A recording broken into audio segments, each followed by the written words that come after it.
إن الحمد لله نحمده ونستعينه ونستغفره ونعوذ بالله من شرور أنفسنا وسيئات أعمالنا من يضل له ومن يضلل فلا هادي له وأشهد أن لا إله إلا الله وحده لا شريك له وأشهد أن محمدا عبده ورسوله أما بعد அன்புக்குரிய சகோதர சகோதரிகளே, அல்லாஹ்வுடைய அடியார்களே, இன்றைய தலைப்பிலே நாங்கள் இலக்கை நோக்கிய பயணம் என்ற ஒரு தலைப்பில் நாங்கள் குர்ஆனுடைய வசனங்களையும் அது தொடர்பான விளக்கங்களையும் பார்க்க இருக்கிறோம். உண்மையிலே சொல்லப்போனால் நாங்கள் எல்லோருமே ஒரு பயணத்தில் இருக்கிறோம். இது எங்களுடைய அடிப்படையான ஒரு நம்பிக்கை. நாங்கள் இந்த உலகத்திலே இல்லாமல் இருந்தோம், இந்த உலகத்துக்கு வந்தோம், இந்த உலகத்தில் நாங்கள் மரணிக்க போகிறோம், இன்னொரு வாழ்க்கைக்கு போகிறோம்.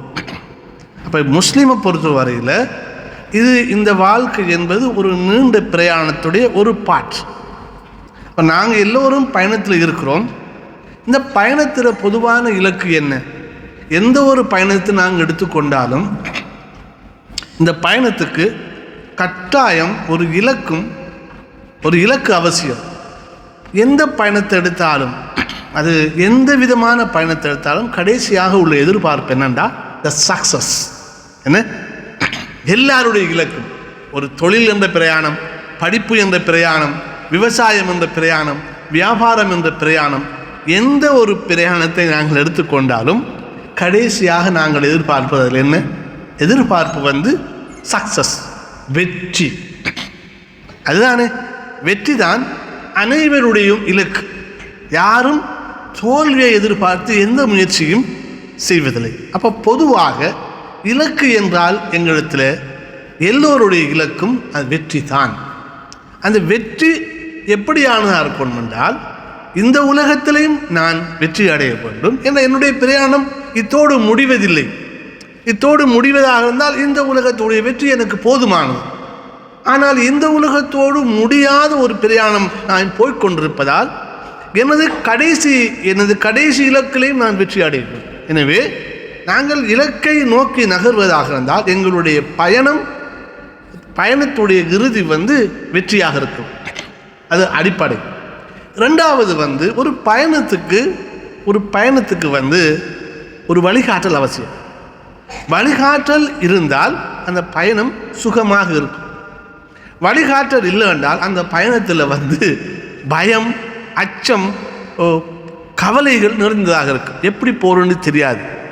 பயணத்துக்கு வழிகாட்டல் இருக்குமாக இருந்தால் இப்படி போனால்தான் இந்த பிரயாணத்தை பாதுகாப்பாகவும் இலகுவாகவும் அமைதியாகவும் நிம்மதியாகவும் போகலாம் என்ற ஒரு கைடு இருந்தால் என்னுடைய பயணம் சிறப்பாக அமையும்.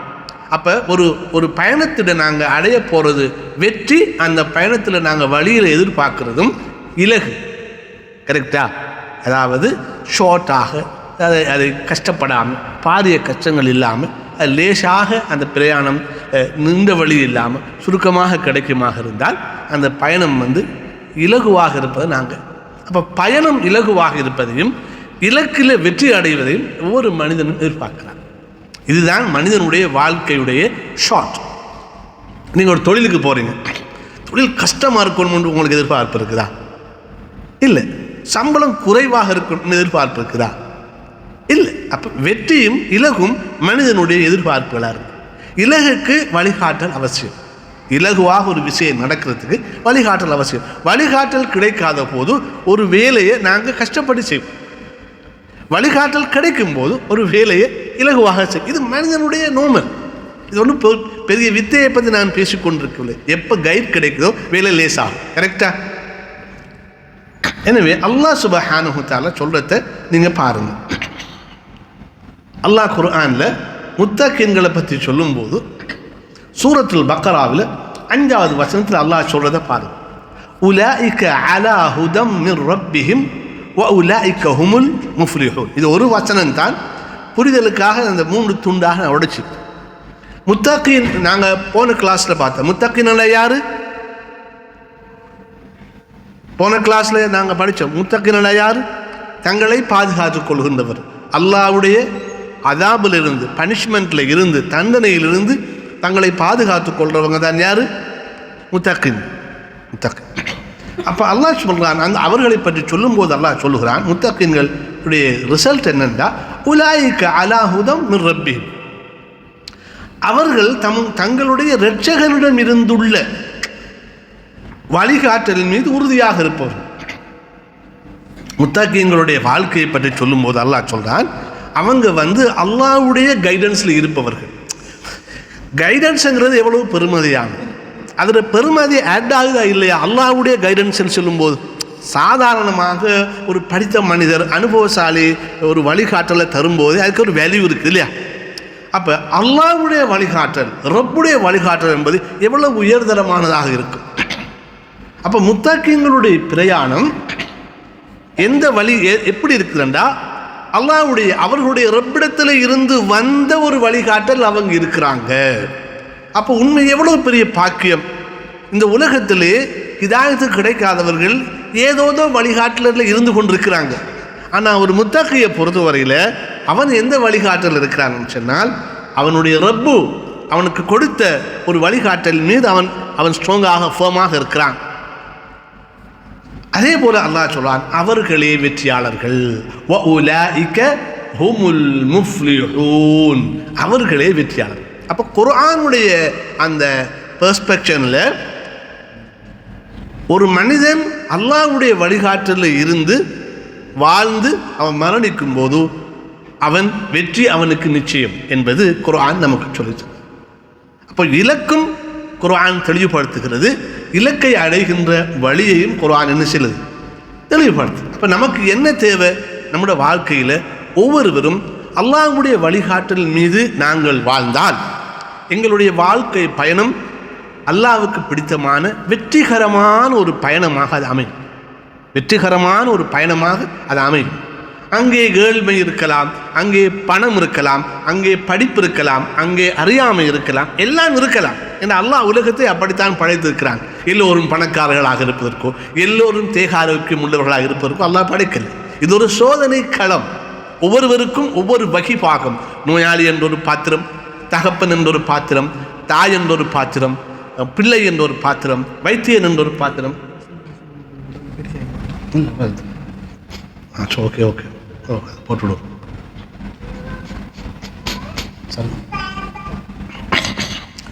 எல்லோருக்கும் அவரவர்களுக்கு என்ற பாத்திரங்கள் இருக்கிறது. எனவே நோயாளி, ஆரோக்கியமானவன், படித்தவன், படிக்காதவன், பணக்காரன்களை இது எல்லாமே இருப்பார்கள். ஆனால் அல்லாஹ்வுடைய வழிகாட்டல் இருக்கும்போது அவர்களுடைய அந்த பாத்திரம், அந்த ரோல் ஈஸியாக இருக்கு. ஏழையாக இருப்பார், ஆனால் அவர் அல்லாஹ்வுடைய வழிகாட்டல் இருப்பதில் அவருக்குள்ள அமைதி இருந்துக்கிட்டே இருக்கும். பணக்காரராக இருப்பார், அவருக்கு அல்லாஹ்வுடைய வழிகாட்டல் இருக்கத்தால் அவருக்குள்ளும் அமைதி இருந்துக்கிட்டே இருக்கும். நோயாளியாக இருப்பார், அவர் அல்லாஹ்வுடைய வழிகாட்டல் இருக்கத்தால் அவர் அந்த நோயோடே சந்தோஷமாக இருந்து கொண்டிருப்பார்.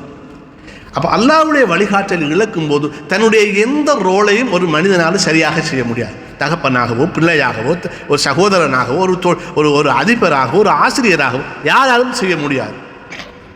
எனவே அல்லாஹ் சுப்ஹானஹு வ தஆலா நம்மை பற்றி முத்தகீன்களை பற்றி சொல்லும் போது அல்லாஹ் சொல்றான், உலாயிக அலா ஹுதம் மின் ரப்பிஹிம் வ உலாயிக ஹுமுல் முஃப்லிஹூன். அப்போ நான் உங்களுக்கு ஆரம்பத்திலே சொன்னேன், வழிகாட்டல் கிடைச்சிட்டேன்னு சொன்னால் பிரயாணம் இலகுவாக்கிவிடும். பிரயாணம் இலகுவாயிட்டா பிரயாணமும் வெற்றி தான், பிரயாணம் போய் முடிகிறதும் வெற்றியில் தான் முடியும். அதை அல்லாஹ் சுப்ஹானஹு வ தஆலா சொல்றான், வ உலாயிக ஹுமுல் முஃப்லிஹூன், அவர்கள்தான் வெற்றி பெற்றவர்கள். இப்போ எங்களுக்கு தேவை இந்த இலக்கை அடைவதற்கான வழி என்ன? அல்லாஹ்வுடைய வழிகாட்டலை எப்படி நாங்கள் பெற்றுக்கொள்ளும்? அல்லாஹ் தந்திருக்கான், குர்ஆனாக நபியுடைய சுன்னாவாக நமக்கு தந்திருக்கிறான் வழிகாட்டல். இதிலிருந்து நாங்கள் லாபம் பெறுவது, இதில் எப்படி வாழ்றதுங்கிறது தான் எங்களுக்கு பிரச்சனை. அல்லாஹ்வுடைய வழிகாட்டல் இருக்கணுமா இல்லையா? கட்டாயம் இருக்கணும். என்ன அதுக்கு வழி? அல்லாஹ் அதை சொல்லி தருகிறான். அல்லாஹ் வழிகாட்டலை தந்துட்டு இந்த வழியில் நடக்கிற எப்படி என்று சொல்லித்தராமல் இல்லை. பட் நாங்கள் கவனிக்கணும், எங்களுடைய கவனம் அதில் இல்லை. அல்லாஹ் சுப்ஹானஹு வ தஆலா சொல்கிறான், அல்லாஹ்வுடைய வழிகாட்டலில் வாழ போகிறவங்க எப்படி வாழுவாங்கன்னு சொன்னால் அல்லாஹ் சொல்கிறான், அல்லதீன யுமினூன பில் கைப், மறைவானதை நம்புவார்கள், மறைவானதை நம்புவார்கள். அடுத்தது தொழுகையை நடைமுறைப்படுத்துவார். வயுகீமூன ஸலா, தொழுகையை நடைமுறைப்படுத்துவார்கள். வமிம்மா ரஸக்னாஹும் யுன்ஃபிகூன், அவர்களுக்கு நாம் வழங்கியதில் செலவழித்து வருவார். இது மூன்று வசனம் அல்ல, ஒரே வசனம். படிப்பித்தலுக்காக 3 துண்டு ஆக்கிக்கிறாங்க. அரபுல ஒரு வசனம் தான்.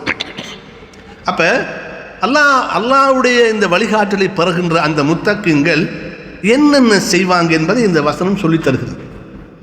அல்லதீன யுமினூன பில் கைப், மறைவானதை நம்புவார்கள், தொழுகையை நடைமுறைப்படுத்துவார்கள், அவர்களுக்கு நாம் வழங்கியதில் செலவழித்து வருவார்கள். அல்லாஹ் தஆலா இந்த வசனத்தில் 3 தன்மைகள், 3 குவாலிட்டிஸை பற்றி அல்லாஹ் சொல்றார். இதை நாங்கள் விரிவாக பார்க்கறது தான் இந்த கிளாஸுடைய நோக்கம். மறைவானத்தை நம்புறண்டா என்ன, தொழுகையை நடைமுறைப்படுத்துவண்டா என்ன, அல்லாஹ் வழங்கியதில் செலவழிப்பது என்றால் என்ன, இதை செஞ்சோம் என்று சொன்னால் நாங்கள் நேரடியாக அல்லாஹ்வுடைய வழிகாட்டல் இருந்துக்கிட்டே இருக்கு. ரைட், முதலாவது விஷயத்துக்கு வரும். மறைவானத்தை என்ன செய்வாங்க, நம்புவாங்க. முதலாவது, இந்த மறைவானது என்றால் எங்கள்கிட்ட ஒரு தெளிவு வரும். என்ன சாமனம் இது மறைவானது? அல்லாஹ் சுப்ஹானஹு வ தஆலா சூரத்து யூனுஸ்ல சொல்றான், ஃபகுல் இன்னமல் கைபு லில்லாஹ். நபியை நீங்கள் சொல்வீர்களாக, கைப் என்பது அல்லாஹ்வுக்குரியதுன்னு சொல்லுங்க. கைப் என்பது, மறைவானது என்பது அல்லாஹ்வுக்கு சொந்தமானதுன்னு சொல்லுங்க. அப்படின்னா என்ன?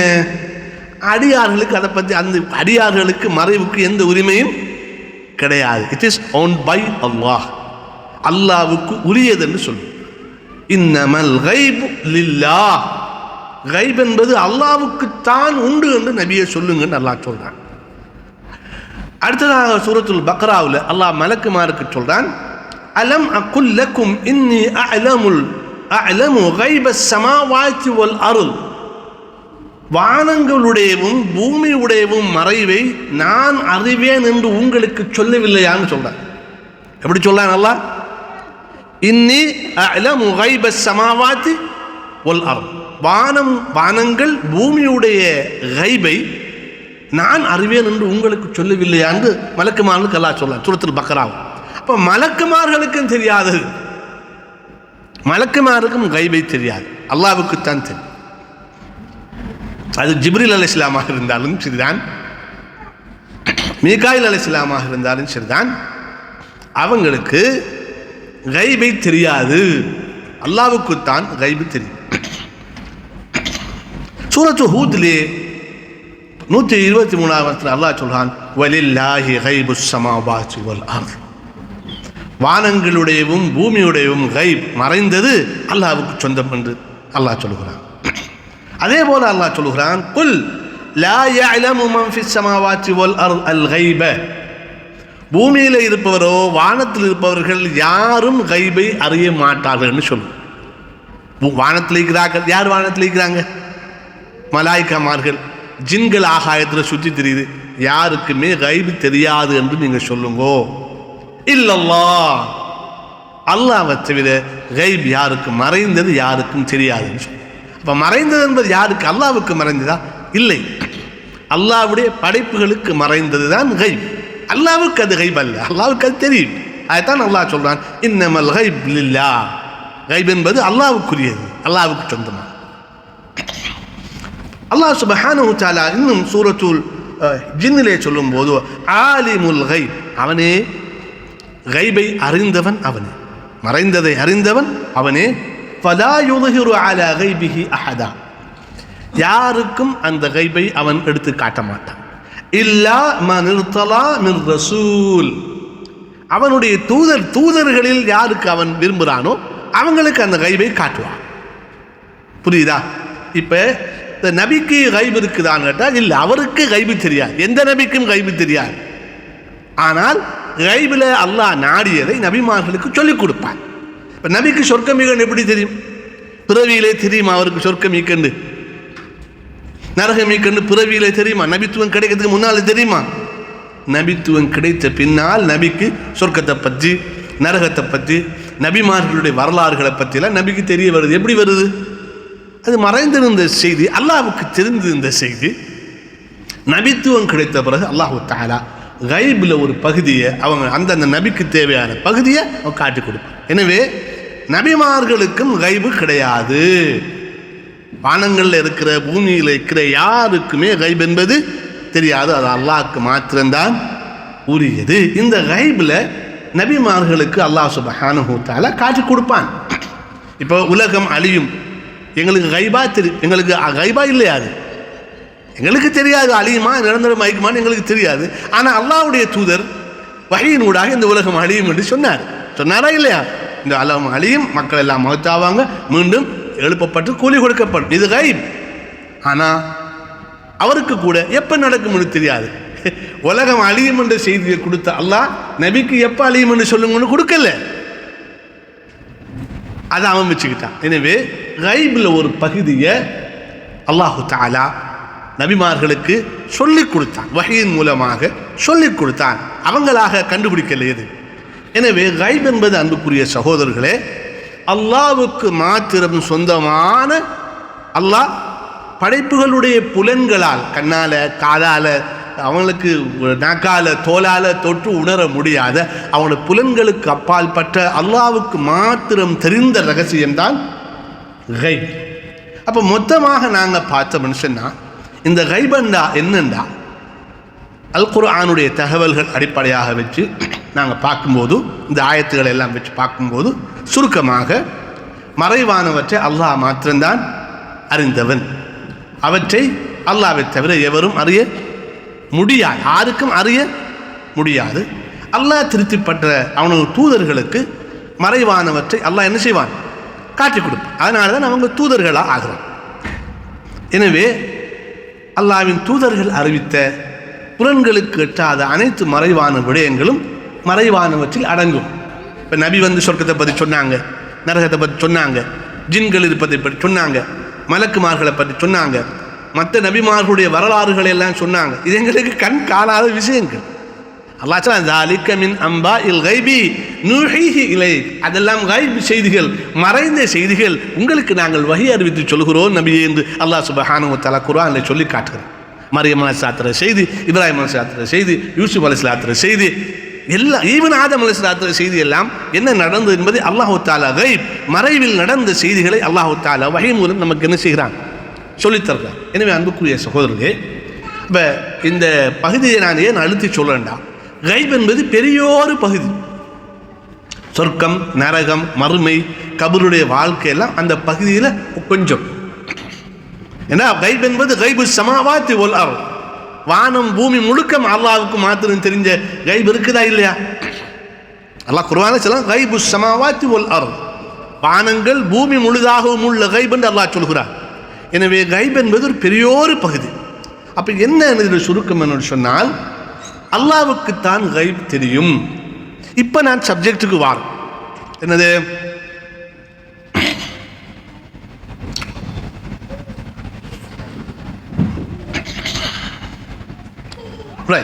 இப்போ இங்கே பார்த்தீங்கன்னா மறைவானத்தை ஒருத்தன் நம்பினா அவன் என்ன செய்கிறான்? அல்லாஹ்வுக்கே அனைத்தும் தெரியும் என்று அவனோட முழுதாக சரணடைஞ்சிருவான். ஒரு மனிதன், ஒரு சாதாரண மனிதன் அவன் என்ன நினைக்கிறான்? எனக்கு தெரியாது, அல்லாஹ்வுக்கு தெரியும். கரெக்டா?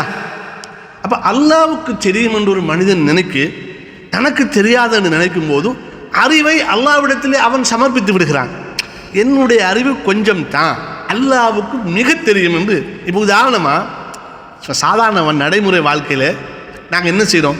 வருத்தம் வந்தால் டாக்டர்கிட்ட போகிறோம், அவர் என்ன எழுதி தருவார், எல்லாத்தையும் பார்த்துட்டு நீங்கள் அதை குடிப்பீங்க, அவ்வளவுதான். கரெக்டா? ஏன் இப்படி செய்கிறீங்கன்னு கேட்டால் நமக்கு ஓடாதுப்பா, நமக்கு தெரியாது, டாக்டர் விஷயம், இந்த துறையில் அவர் விஷயம் தெரிஞ்சவர், அவர் எழுதிக்கிறார், பார்த்துட்டு நம்ம எடுக்கும். அப்போ இது என்னது? இது நமக்கு தெரியாது, மற்றவருக்கு தெரியும் போது நாங்கள் சரணடைஞ்சிடும். ஒரு லோயர்கிட்ட போகிறவன் லோயர் ஐடியாக்கிட்ட சரணடைகிறான், என்ஜினியர்கிட்ட போகிறவன் என்ஜினியர் ஐடியாவுக்கு சரணடைகிறான், அக்கௌண்டன்சியில் இருக்கிறவன் அக்கௌண்ட்ஸ் விஷயமாக போகிறவன் அக்கௌண்டன்ட் ஐடியாவுக்கு சரண்டரு. நாம் இன்னொரு ஆளுக்கிட்ட கன்சல்டேஷன் கேட்குறதே to surrender to their consultation. நீங்கள் சொல்கிற மாதிரி நான் செய்கிறேன், அவ்வளோதான். எனக்கு இதெல்லாம் ஓடாது, நான் வேற ஆள். எனவே அன்புக்குரிய சகோதரர்களே, இந்த கைப நம்புறத்தில் உள்ள விஷயம் என்னன்னு சொன்னால், அல்லாஹ்வுக்கு தெரியும், எனக்கு தெரியாது என்ற நிலைக்கு ஒரு மனுஷன் வாரம்.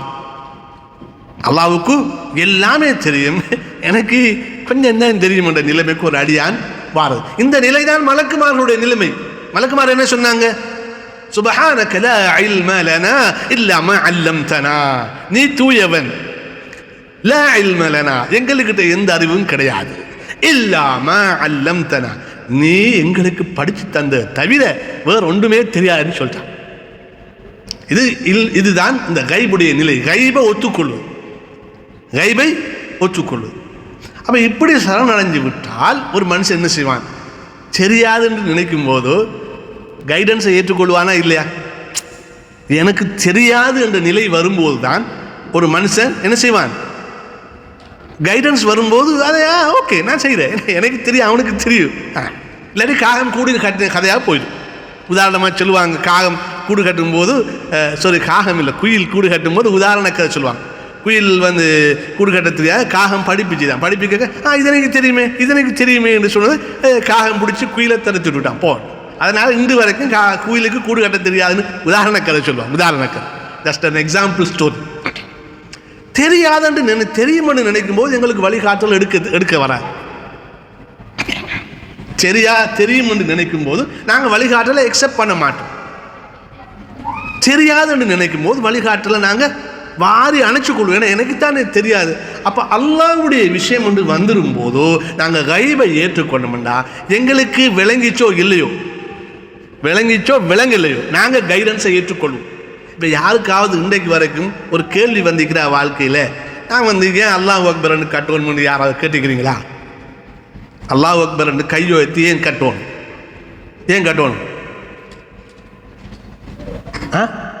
ஏன் இப்படி உயர்த்து கட்டணும்? அதெல்லாம் சும்மா கற்பனை. அல்லாஹ்வுடைய தூதர் செஞ்சாங்க, அல்லாஹ்வுடைய கட்டளையை செஞ்சாங்க, நாங்கள் செய்கிறோம், அவ்வளவுதான். அதுக்கெல்லாம் காரணம் யாரும் கேட்கவும் இல்லை ரசூலுல்லாஹ்வுக்கு காரணம் சொல்லவும் இல்லை. கைபை நம்புறதால தான் நாங்கள் செய்கிறோம். இல்லாட்டி எங்களுக்கு ஒரு பேத்தானம் தான் அது. ஏன்னா சும்மா போகிறான், கை உயர்த்துறான், கட்டி கொண்டு நிற்கிறான், ஒருத்தரும் இல்லை, சும்மா தனியாக கட்டி கொண்டு நிற்கிறான் இல்லையா? நாங்கள் அல்லாஹ்வுக்கு முன்னிலையில் அடிபணிஞ்சு நிற்கிறோம், அல்லாஹ்வுக்கு முன்னிலையில் கை உயர்த்துறோம்.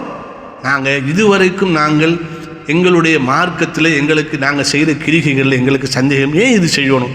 ஒரு ஆன்சரும் இல்லை. அல்லாஹ் சொல்லிக்கிறோம், நாங்கள் செய்யணும். அல்லாஹ்வுக்கு தெரியும், அல்லாஹ்வுடைய தூதருக்கு தெரியும், இது விஷயம் நமக்கு தெரியாது, செய்கிறோம்.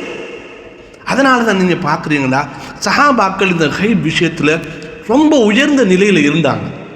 நீங்கள் அநேகமாக ஹதீஸ் கிதாபோட பாருங்கள், நபி அவங்க சில கேள்வி கேட்பாங்க. சஹாபாக்கள் கேட்டால் ரொம்ப சாதாரணமான கேள்வியாக இருக்கும். ஆனால் சஹாபாக்கள் என்ன தெரியுமா சொல்லுவாங்க? அல்லாஹு வ ரசூலுஹு அலம், அல்லாஹ்க்கும் அல்லாஹ்வுடைய தூதருக்கும் தான் இது நல்லா தெரியும்னு சொல்லுவோம். சும்மா குறுக்கால இது என்ன நாள்னு கேட்பாங்க, தெரிஞ்சிருக்க முடியும் வெள்ளிக்கிழமை என்று. ஆனால் சஹாபாக்கள் என்ன சொல்லுவாங்க? அல்லாஹு வ ரசூலுஹு அலம்னு சொல்லுவோம். ஏண்டா வஹி சம்பந்தம் அல்லாஹ் இடத்துலேருந்து ஏதோ தகவல் வந்திருக்குது. இல்லாட்டி நபி அவங்க இது என்ன நாளன்று ரசூலா கேட்கணுமா? எல்லாரையும் போச்சு.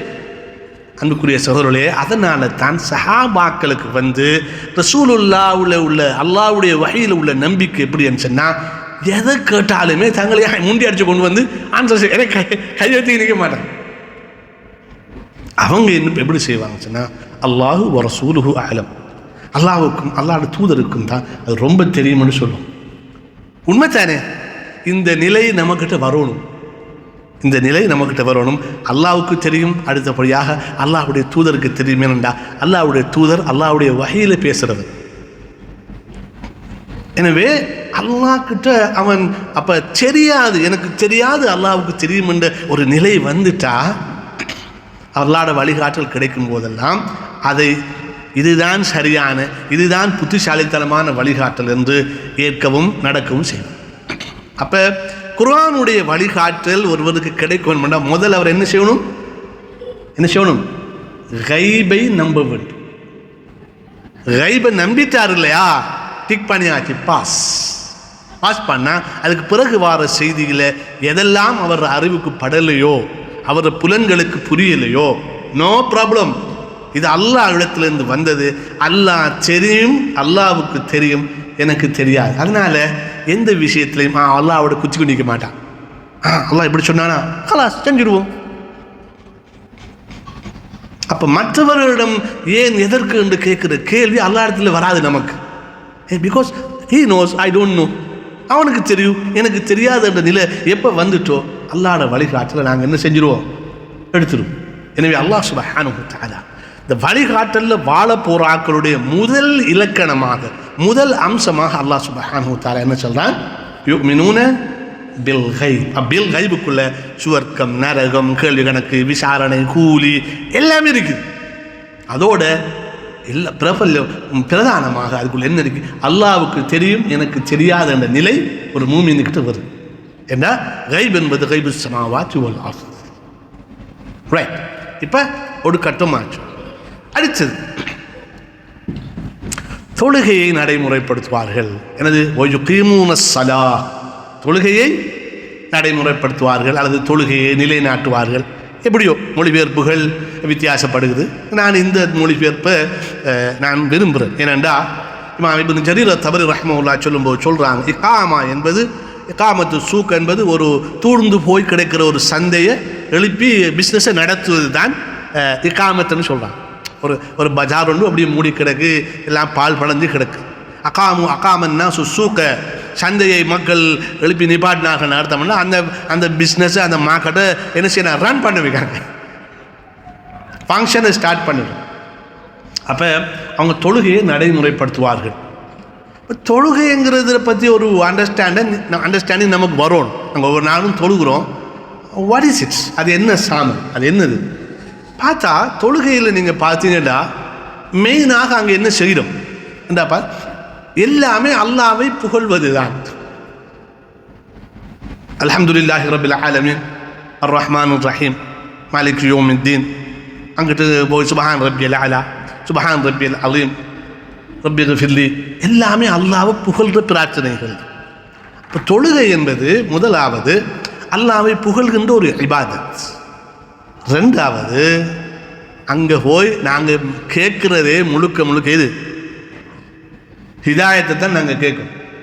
தொழுகை என்பது ஒரு மனிதன் அல்லாஹ்விடத்திலே நேர்வழியில் நடத்துமாறு மன்றாடுகின்ற ஒரு இபாதா. அந்த மன்றாட்டம் இல்லாமல் உங்களோட தொழுகை செல்லுபடியாக. கரெக்டா? சூரத்துல் ஃபாத்திஹா இல்லாமல் நம்மளோட தொழுகை என்ன செய்யாது, செல்லுபடி ஆகாது. எனவே அல்லாஹ்வை புகழ்ந்து நீங்கள் ஹிதாயத்தை மன்றாடாமல் உங்களோட தொழுகையே அல்ல. அப்போ உங்களோட தொழுகை என்பது அல்லாஹ்வை புகழ்ந்து அல்லாஹ்விடத்தில் ஹிதாயத்தை மன்றாடுகின்ற விசேட கிரிகைகளை கொண்ட ஒரு வழிபாடு. ஸ்பெஷல் ஆக்டிவிட்டீஸ் அதில் இருக்குது. கியாம்ங்கிறது, ருக்குங்கிறது, சுஜூத்ங்கிறது, அத்தஹியாத்துங்கிறது, நடு இருப்புங்கிறது இல்லையா? இப்படி விசேடமான சில ஆக்டிவிட்டீஸை கொண்ட அல்லாஹ்வை புகழ்ந்து அல்லாஹ்விடத்திலே நேர்வழியை மன்றாடுகின்ற ஒரு இபாதத்து தான் என்னது, தொழுகை. இதான் தொழுகையோட சுருக்கம். அதில் சில காரியங்கள் இருக்குது, ஆக்டிவிட்டீஸ், சில துவாக்கள் இருக்குது. அந்த துவாக்களை சுருக்கம் என்னென்னா, ஒன்று அல்லாஹ்வை புகழ்ந்திருப்போம், அல்லாஹ் கிட்ட ஹிதாயத்தை கேட்டு. அப்போ தொழுகையில் அடியான் என்ன செய்கிறான்னு சொன்னால், எனக்கு வழிகாட்டலை கொடு, இந்த வழிகாட்டலை என்ன நடத்து என்று மன்றாடிக்கிட்டு இருக்கிறான். இதுதான் தொழுகையுடைய ஹக்கீகத். அப்போ இப்படி உண்மையாக தொழுகிற மனுஷன் என்ன செய்வான் உண்மையிலே? அப்போ தொழுகையை நடைமுறைப்படுத்துறதுங்கிற விளக்கம் அது தொழுகை. முதலாவது என்னது, தொழுகையுடைய சுருக்கம். நடைமுறைப்படுத்தல் என்பதை பற்றி உலமாக்கள் எழுதும்போது என்ன சொல்கிறாங்க, தொழுகையை நடைமுறைப்படுத்துவது எப்படி என்றால், அல்லாஹ் அவனுடைய தூதருக்கு பணித்தது போல். எப்படி அல்லாஹ் தொழுகையை நிறைவேற்ற வேண்டும் என்று அல்லாஹ் கட்டளை விட்டாலும் அப்படி தொழணும். கரெக்டா? நாங்கள் நினைச்ச மாதிரி தொழ முடியாது இல்லையா? ரெண்டாவது அதனுடைய நேரத்தை பண்ணி தொழணும். நாங்கள் நினைச்ச நேரம் எல்லாம் போய் தொலைலாது, அல்லாஹ் சொன்ன நேரத்தில் தொழணும். மூணாவது அதில் உள்ள கிரிகைகளை நாங்கள் பின்பற்றுவோம். ருக்கு, சுஜூது, கியாம் இதெல்லாம் பின்பற்ற வேண்டும். நாலாவது அதில் உடல் ஈடுபாட்டோடு அடக்கமாக குஷு, கையை எங்கே வைக்க சொல்லுவோமோ அங்கே வைக்கும், கண்ணை எங்கே வைக்க சொல்லுவோம் அங்கே வைக்கும், காலை எங்கே வைக்க சொல்லுவோம் அங்கே வைக்கும், பார்வை எங்கே வைக்க அங்கே வைக்கணுமா இல்லையா? அப்போ உள்ளமும் அந்த தொழுகையிலே ஒன்றிக்க வேண்டும். இப்போ உடல் ஈடுபாட்டோடு அடக்கமாக அதை நிறைவேற்றுவது தான் தொழுகை. இந்த தொழுகையை நடைமுறைப்படுத்தல் என்பதில் இவ்வளவு வருது. அல்லாஹ்வுடைய தூதர் எப்படி தொழுதார் என்ற விஷயம், அவர் காட்டி தந்த நேரங்கள், அதில் உள்ள கிரிகைகள், நம்முடைய உடல் ஹுஷு என்று சொல்லுகின்ற அந்த அடக்கம். அப்போ இப்படி தொழுகிற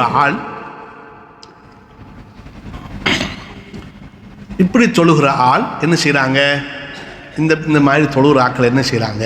தொழுகை மூலம் நேரடியாக என்ன செய்கிறாங்க? மன்றாடி கொண்டிருக்கிறார்கள். எந்த நேரமும் போய் குறைஞ்சது 5 நேரம் போய் அல்லாஹ் கிட்ட இஹ்தின ஸிராத்தல் முஸ்தகீம், எங்களை நேரான வழியில் நடத்துன்னு கேட்டுக்கிட்டு இல்லையா? கேட்டுக்கிட்டு. அதே போல அல்லாஹ்விற்காக மனதையும் அவயவங்களையும் கட்டுப்படுத்திக் கொள்றாங்க. நாங்கள் சும்மா இருக்கும்போது வாய் சும்மா இருக்குதா, கை கால் சும்மா இருக்குதா, கண் சும்மா இருக்குதா, மனம் சும்மா இருக்குதா? ஏதேதோ செய்யுது. தொழுகைக்கு போனால் அல்லாஹ்வுடைய சன்னிதானத்தில் மனதை கட்டுப்படுத்துகிறோமா இல்லையா? மனதில் ஒரு எண்ணங்களை அல்லாஹ்வுக்காக கட்டுப்படுத்துகிறோம். கையை காலை கட்டுப்படுத்துகிறோம், கண்ணை கட்டுப்படுத்துகிறோம், காதை கட்டுப்படுத்துகிறோம், நாவை கட்டுப்படுத்துகிறோம். தொழுகையின் மூலமாக அவன் என்ன செய்கிறான்? மனதையும் அவயவங்களையும் கட்டுப்படுத்திக் கொள்ள பழகிறான், அல்லாஹ்வுக்காக கட்டுப்படுத்திக் கொள்வதற்கு. அப்போ இந்த மாதிரி சீராக்கள் என்ன செய்ய போகிறாங்க? எனக்கு அதாவது அவயவங்களை கட்டுப்படுத்திக் கொள்கிறார்கள், அவயவங்களை கட்டுப்படுத்திக் கொள்கிறாங்க, மனதை கட்டுப்படுத்திக் கொள்கிறாங்க, நேர்வழியே கேட்குறாங்க. அப்போ உண்மையிலே தொழுகின்றவன் அல்லாஹ்வுடைய வழிகாட்டலை செய்வானா இல்லையா? அதாவது தொழுகையில் நேர்வழியை கேட்குற, வெளியே வந்து மாற்றமாக செய்கிறதா? சலாம் கொடுத்தோன்னு எதிர்மாற்றமாக செய்கிறதா? இல்லை. எனவே அல்லாஹ் சொல்லுகிறான், இந்த நேர்வழியில் நடக்கின்றவர்கள் எப்படி இருப்பாங்கன்னு சொன்னால் எப்படி இருப்பாங்க? தொழுகையை நடைமுறைப்படுத்துவார்கள். அப்போ தொழுகையின் போது அவர்கள் அந்த தொழுகையின் மூலமாக அல்லாஹ்விடத்திலே வழியை காட்டுமாறு, வழியில் நடத்துமாறு பிரார்த்திப்பார்கள். அப்படி கேட்குறவங்க வழி கிடைக்கும் போதெல்லாம் என்ன செய்வாங்க? நிஜமாக தொழுபவர்கள், என்ன உண்மையாக தொழுகின்றவர்களுக்கு அல்லாஹ்வுடைய வழிகாட்டல் கிடைக்கும் போது லேசாக இருக்குமா இல்லையா?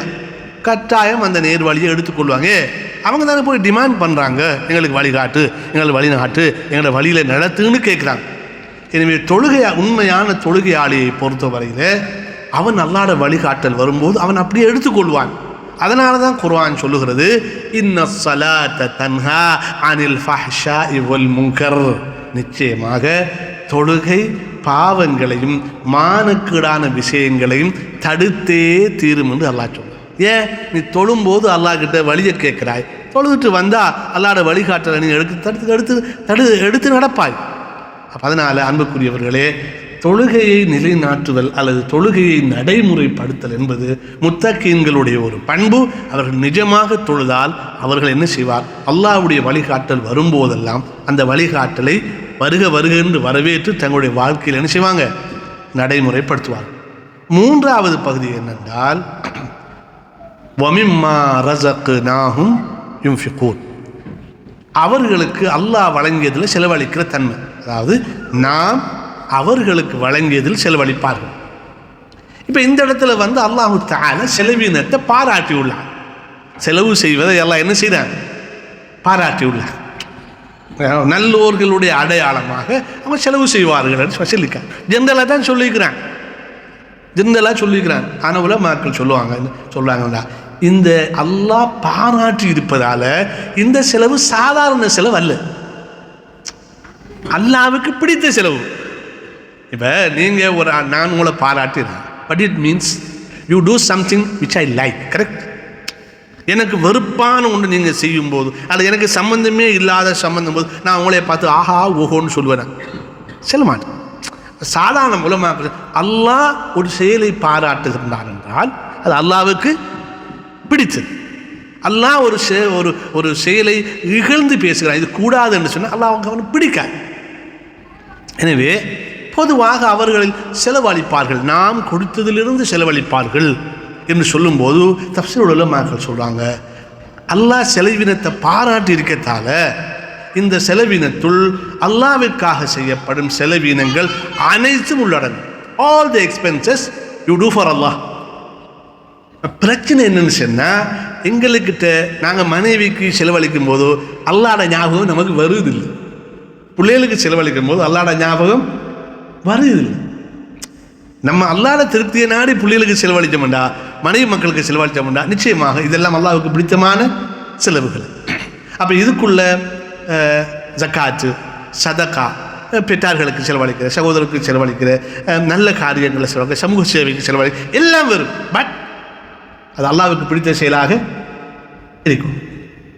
அல்லாஹ்வுக்கு பிடித்த செயலாக இருக்கும். இப்போ நான் ஒரு ஷர்ட் வாங்க போகிறேன். இது ரொம்ப ஒரு சிக்கலான ஒரு பிரச்சனை. ஒரு ஷர்ட் வாங்க போகிறேன். நான் யோசிக்கிறேன் எப்படி தெரியுமா, ஹக்கா சொல்கிறேன். நான் ஒரு ஷர்ட் வாங்க போகிறேன். எனக்கு எல்லாத்தையும் தர்மம் செய்கிறதுக்கு மூட் வராது. யாருக்கு தான் வரும்? அது பெரிய உயர்ந்த நிலை வர வேண்டும்.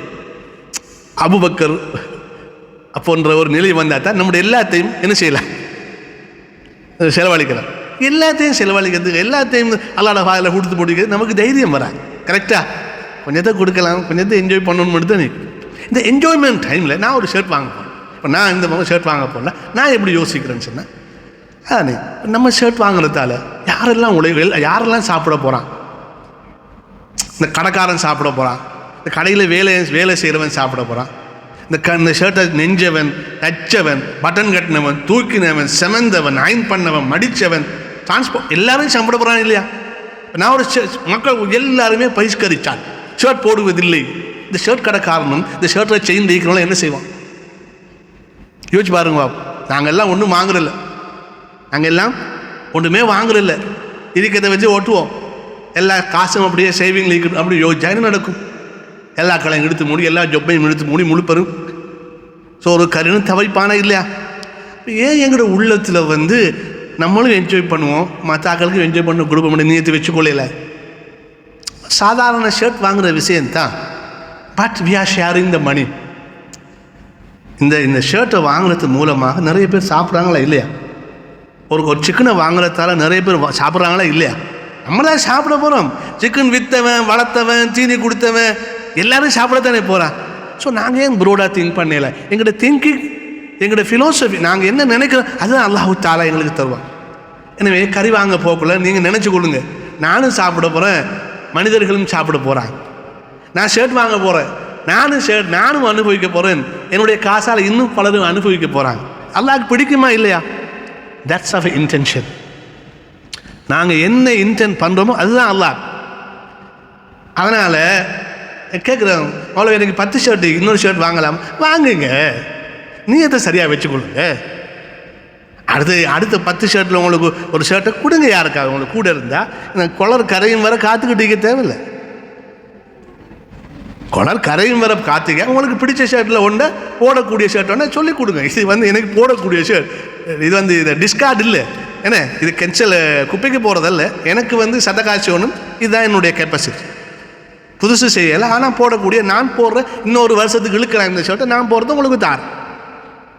அப்போ அல்லாஹ் என்ன சொன்னான்? லன் தனாலுல் பிர்ர ஹத்தா துன்ஃபிகு மிம்மா துஹிப்பூன்.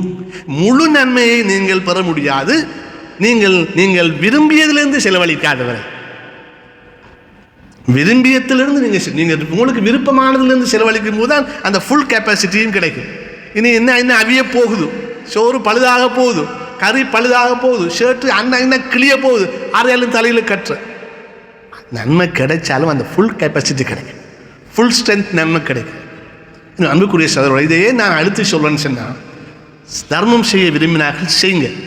தர்மம் செய்ய விருப்பம் இல்லையா, என்ஜாய், நல்ல அனுபவிங்க. Because you saving will not help you anymore. ரசூல் ஸல்லல்லாஹு அலைஹி வஸல்லம் சொல்கிறாங்க, ஒரு மனிதன் சொல்கிறான் என்னுடைய பணம் என்று மனுஷன் சொல்கிறான், ஆனால் அவன் உண்டது உடுத்தது தர்மம் செய்ததை தவிர வேறு எதுவும் அவனுடையதல்ல. ஸோ உங்களுக்கு எவ்வளவு இயலுமோ தர்மம் செய்யுங்க. உங்களுக்கு எவ்வளவுக்கு இயலுமோ தர்மம் செஞ்சால் அல்லாஹ் இடத்துல கிடைக்கும். உங்களுக்கு இல்லை இவ்வளவு தான் எனக்கு செய்யல, எனக்கும் ஒரு மனசு இருக்குது, நான் கஷ்டப்பட்டு போட்டு எப்படி எல்லாத்தையும் தர்மம் செய்கிறேன். சரி, ஷர்ட்டை கழிச்சனை வாங்குங்க, கரியப்புளியை வாங்குங்க, நல்லா ஆக்குங்க, சாப்பிடுங்க, பக்கத்து வீடுக்கு கொடுங்க, என்ஜாய். நீயத் அவசியம். நாங்கள் எங்கள் அல்லாஹ் தந்த பணத்தில் நான் என்ன செய்கிறேனுங்கிறது முக்கியம். சரி, நம்ம காசு அப்படியே சேவிங்கில் வச்சுக்கிறோம். ஸோ வாட், யாருக்கு அதில் பயன்? ஒருத்தனுக்கும் பயன் இல்லை, ஒருத்தருக்கும் இல்லை. ஜஸ்ட் நீங்கள் வச்சுக்கிற பேங்க்காரன் அதை ரோல் பண்ணி வியாபாரம் காசு உழைச்சிக்கிட்டு. That's all. ஸோ எல்லாத்துலேயும் நடுநிலை பண்ணுங்க. சேவிங்கை ஒப்போஸ் பண்ணுங்க, சேவிங் பண்ணுங்க, சதக்கா கொடுங்க. உங்களுக்கு முழுக்க சதக்கா கொடுக்க உங்களுக்கு மூட் வருது இல்லைன்னு சொன்னேன். At least enjoy something. With good intention, நல்ல நியத்தோடு நான் அனுபவிக்கிறதால உம்மத்தில் பலர், மனித சமுதாயத்தில் பலர் இதுக்கு பின்னால் சாப்பிடுவாங்க. கடையில் சாமான் வாங்கக்குள்ள நினச்சிக்கோங்க, ஒருத்தண்ட வாங்குறோம், ஒருத்தண்ட ஒரு கீரை கட்டை வாங்குறோம், அந்த மனுஷனை சாப்பிடணும் அப்படி நினைங்களே. பிகாஸ் ஒமிம்மா ரஸக்னாஹும் யுன்ஃபிகூன். அல்லாஹ் என்ன சொல்கிறான், நாங்கள் அவங்களுக்கு கொடுத்ததுலேருந்து செலவழிப்போம். அல்லாஹ் இங்கே தர்மத்தை மட்டும் சொல்லலையே, நஃபக்கா செலவு செய்வார்கள் தானே சொல்கிறேன். இதை நான் சொல்லுது அவங்க யுஸக்கூன் இல்லை யதஸத்தகூன் என்று அல்லாஹ் சொல்லாமல் செலவு செய்வார்கள். எனவே அல்லாஹ்வுக்கு பிடித்தமான எல்லா செலவினங்களும் இதுக்குள்ளே வரும். அப்போ இந்த இடத்துல இந்த ஆயத்தில் அல்லாஹ் சுப்ஹானஹு வ தஆலா சொல்ல ஒரு விஷயம்தான் நாம் வழங்கியதில். இந்த மூணாவது பாயிண்ட்டை கவனிங்க. மூணாவது பாயிண்ட் நாம் வழங்கியது. இப்போ டைம் என்ன, நாம் வழங்கியதில் செலவு செய்வார்கள். சரி, இது ஒரு முக்கியமான இடம் என்னென்னா, இப்போ 2 பேர் வராங்க, 2 பேர் வந்து ஹெல்ப் கேட்காங்க. எனக்கு ஒரு ஆள் பழைய காலத்தில் வந்தவரில் ஒருத்தர் வந்து முந்தி எனக்கு நிறைய செஞ்சுருக்கார், ஏதோ ஒரு வகையில் ஹெல்ப் பண்ணிக்கிறேன்.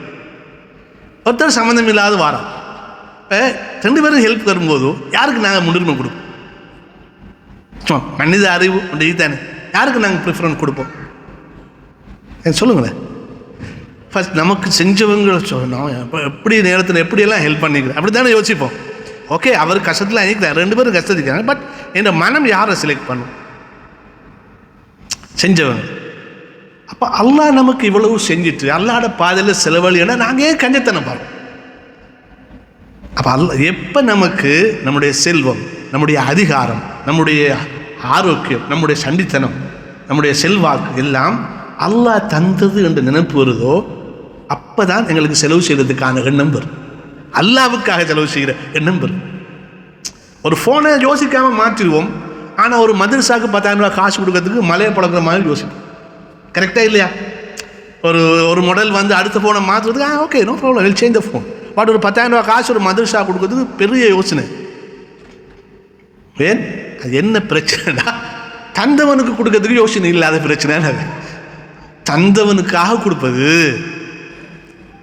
எனவே அல்லாஹ் தஆலா இந்த இடத்துல அவங்க சும்மா செலவழிப்பாங்கன்னு சொல்லலை. வமிம்மா ரஸக்னாஹும் யுன்ஃபிகூன், நாங்கள் அவர்களுக்கு கொடுத்ததிலிருந்து செலவழிப்பாங்க. அப்போ எப்பயும் மூமினை பொறுத்தவரை, முத்தக்கியை பொறுத்தவரையில் தங்களிடத்தில் இருக்கிற வளங்கள் எல்லாம் அல்லாஹ் தந்தது என்ற நினைவும் அவங்கள்ட்ட இருக்கும். அது இருக்கும்போது அவங்களுக்கு அல்லாஹ்வுக்காக செலவு செய்வது என்ன செய்யாது, பெரிய பாரமாக இருக்காது. எப்போ இது என்னுடையது என்னுடையது என்னுடையது என்ற நினைப்பு அதிகரிக்கிறதோ அப்போ வந்து அதை கையிலிருந்து கலட்டுறது கஷ்டமாக இருக்கு. அல்லாஹ் தந்தது தானே, நான் என்ன எடுத்துட்டா வந்தேன், அல்லாஹ்வுக்காக கொஞ்சத்தை கொடுப்போமே, அல்லாஹ் தருவான் தானே என்ற உணர்வு எப்போ அதிகரிக்கிறதோ அப்போ வந்து செலவு செய்கிற எண்ணம் வரும். இது நான் கஷ்டப்பட்டது, நான் உழைச்சது, நான் கண்முழிச்சது, நான் நின்றது, நான் வேர்த்தது, இப்படியே யோசிக்க யோசிக்க நம்முடைய மனமும் கைகளும் இறுகிப்போம். அல்லாஹ் தந்தார், அல்லாஹ் தந்தார். நாங்கள் கடையை வச்சோம், கஸ்டமரை நானாக கொண்டு வந்தேன், என்கிட்ட காசு வந்து கடை வச்சேன், கஸ்டமர் அல்லாஹ் தான் அனுப்பினான். கரெக்டாக இல்லையா?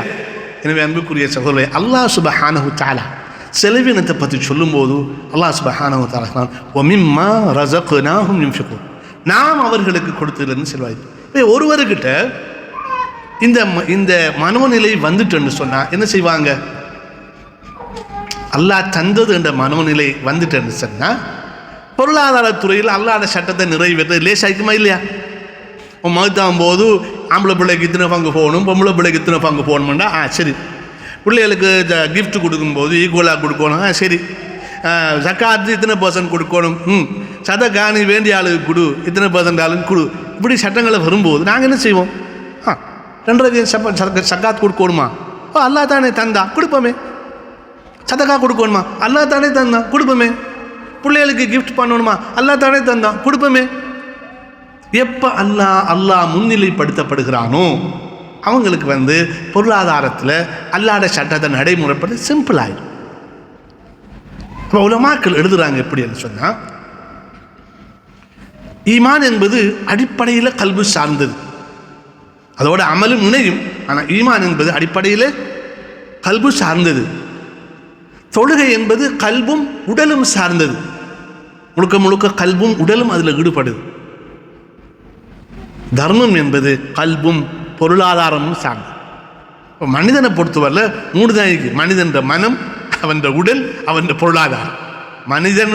அவனுடைய 3 தான் பகுதி தான்.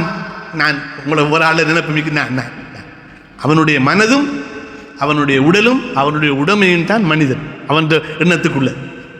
அப்போ இந்த 3 இபாதத்தும் அல்லாஹ் சொல்லுகின்ற இந்த 3 ஈமான் அடிப்படையில் அவனுடைய மனது தொடர்பான, தொழுகை அவனுடைய மனதும் அவனுடைய உடலும் தொடர்பான, தர்மம் அல்லது செலவீனம் என்பது அவனுடைய மனதும் அவனுடைய பொருளாதாரமும் உடைமைகளும் சம்பந்தப்படும். அப்போ இஸ்லாத்துக்குள்ளே இருக்கிற எல்லா இபாதத்தையும் இந்த வசனம் கொண்டு வந்துச்சு. நீங்கள் இந்த மார்க்கத்தில் சொல்லப்பட்ட எந்த இபாதத்தை எடுத்தாலும் இதில் 3 கொண்டுக்குள்ளே தான் வந்து விழும். ஒன்று மனம் சம்பந்தப்பட்டதாகும், அல்லது நம்முடைய உடல் சம்பந்தப்பட்டதாகும், அல்லது நம்முடைய உடைமை சம்பந்தப்பட்டதாகும். புரியுதா? அல்லதீன யுமினூன பில் கைப் வ யுகீமூன ஸலாத்த வ மிம்மா ரஸக்னாஹும் யுன்ஃபிகூன். அப்போ ஆல் ஓவர், அதாவது ஒரு மனிதனுடைய மனது, அவனுடைய உடல், அவனுடைய உடைமை, இந்த 3ஐயும் இந்த வசனம் அப்படியே உள்வாங்கிக்கொள்ளும். இஸ்லாத் சொல்லுகின்ற அது ஈமானாக, தொழுகையாக, ஹஜ்ஜாக, ஜகாத்தாக, சதகாவாக, அஹ்லாக்காக, வேறு என்னென்னலாம் இருக்குதோ அது எல்லாமே இந்த 3 வசனத்துக்குள்ளேயும் வந்து முடிஞ்சு. அவ்வளவு முக்கியமான வசனம் இந்த வசனம். எனவே அன்புக்குரிய சகோதரர்களே, மொத்தத்தில் நாங்கள் இந்த வசனத்தை பார்க்கும்போது மறைவானதை நம்பி தொழுகையை நடைமுறைப்படுத்தி அவர்களுக்கு அல்லாஹ் வழங்கியதில் செலவழித்து வருகின்ற முத்தக்கின்கள் அவங்களுக்கு என்ன ரிசல்ட் வரப்போகுதுண்டா, அல்குர்ஆனிய வழிகாட்டல் வரும்போதெல்லாம் உடல், உளம், பொருளாதாரம், உடல், உளம், உடல், பொருளாதாரம், அவ்வளோதான் நம்முடைய சாமனம். நம்முடைய மனதும் நம்முடைய உடலும் நம்முடைய உடைமைகள் இது சார்ந்த சகல துறைகளிலும் நம்புவதையும் நடைமுறைப்படுத்துவதையும் பழக்கமாகவும் கொண்ட வெற்றி பெற்ற ஆட்களாக நாங்கள் ஆயிடும். அப்போ நாங்கள் ஆரம்பத்தில் எதை கதைச்சோம்? வெற்றி தான் இலக்கு, பயணம் இலகுவாக அமைய வேண்டும்,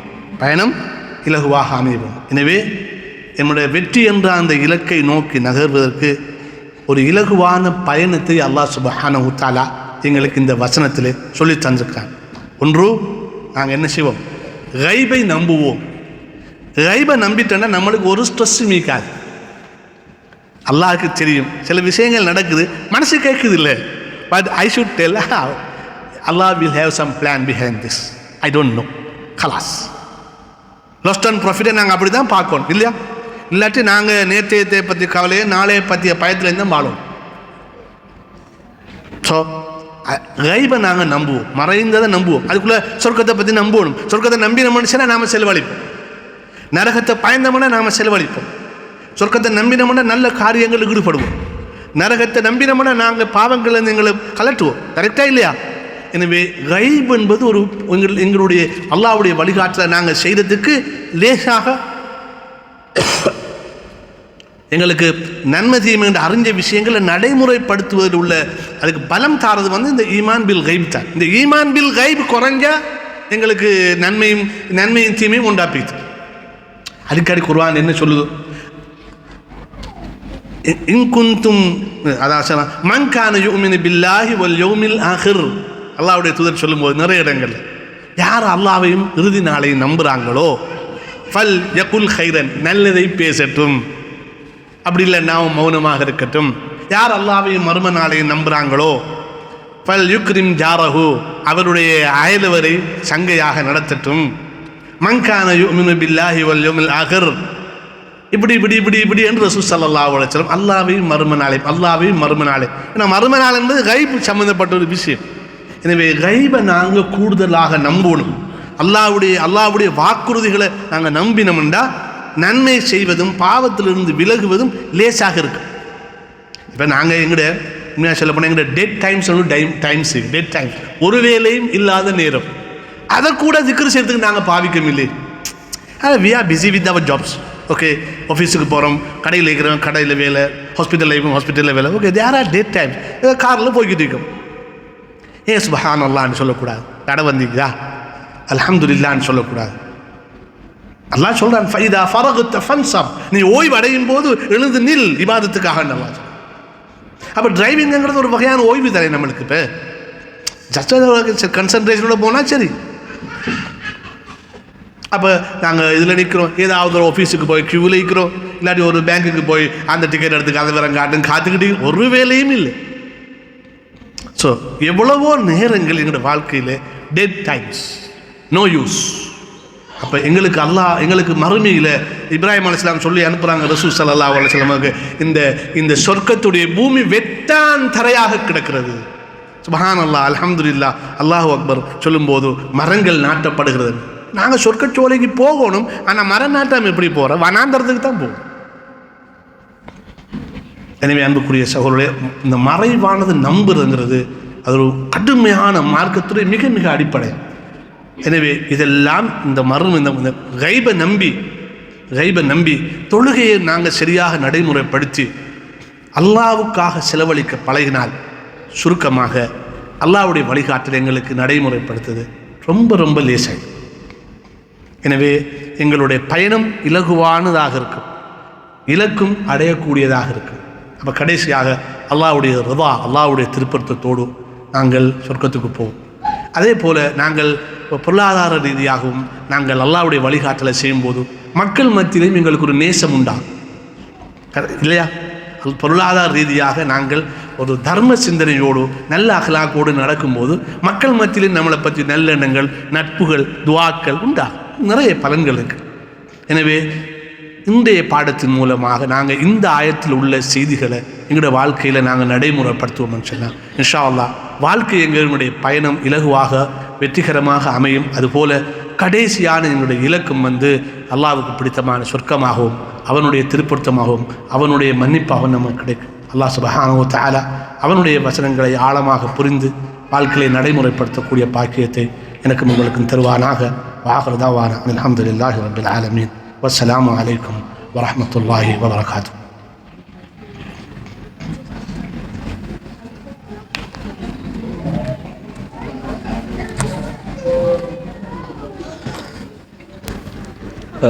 ஜஸாக்குமுல்லாஹ் ஹைரன். மதிப்புக்குரிய உஸ்தாத் டாக்டர் ரைஸ்தீன் அவங்க இலக்கை நோக்கிய பயணம் அப்படின்றதுல நானும் எடிஷனலாக ஒன்றும் சொல்ல தேவையில்லாத அளவுக்கு தகவலை தெளிவாக சொல்லிட்டாங்க. அல்லாஹ் அவருக்கு இன்னும் மார்க்க விளக்கங்களையும் வாழ்க்கையில் அபிவிருத்தியையும் இஹ்லாஸையும் வெற்றியையும் கொடுக்கணுண்டு நான் அல்லாஹ்விடத்தில் துஆ செய்கிறேன். அதில் சுருக்கம் என்னென்னா, அல் ஈமான் அப்படின்றாலே அது பில் கைப் தான். நீங்கள் 6 விஷயத்தை எடுங்க. இந்த ஈமான்ன்ற அந்த வார்த்தைக்கு பின்னால் மறைவானது தான். இருக்கிறவனை வானத்தை நம்புவார்கள், பூமியை நம்புவார்கள் சொல்ல தேவையில்லை, அதான் இருக்குது, நம்பித்தான் ஆகணும். அல் கைப்ன்றது எப்படி எங்களை அந்த இலக்கை நோக்கி கொண்டுட்டு போகுதுன்றதை மிக அருமையான ஒரு தெளிவு ஒன்றும். அது உண்மையிலே ஒரு வித்தியாசமான ஒரு முறையில் நீங்கள் அதை விளங்கியிருப்பீங்க. அதே மாதிரி நடைமுறை சார்ந்த வாழ்க்கைக்கு இந்த மறைவான நம்பிக்கை உங்களை வழிகாட்டும். நீங்கள் சும்மா நம்பிக்கை இல்லாமல் அல்லாஹ் ஒரு தெரிக்கிறான், அவன் விசாரிப்பான், நாளை மறுமை இருக்குது, கபருடைய வாழ்க்கை இருக்குது, இந்த நம்பிக்கை தான் இந்த உலகத்தில் நீங்கள் நல்லவங்களாக வாழவும் சரியான பாதைக்கு உங்களை கொண்டு போகிறதும் சொர்க்கத்துக்கு கொண்டு போகிறன்ற விஷயத்தை நாங்கள் இதிலேருந்து சுருக்கமாக புரிஞ்சு கொள்ளலாம். முடிச்சுக்கொள்ளுமா? சரியா? சுப்ஹானக்கல்லாஹும்ம பிஹம்திக அஷ்ஹது அன் லா இலாஹா இல்லா அன்த அஸ்தக்ஃபிருக வ அத்தூபு இலைக்.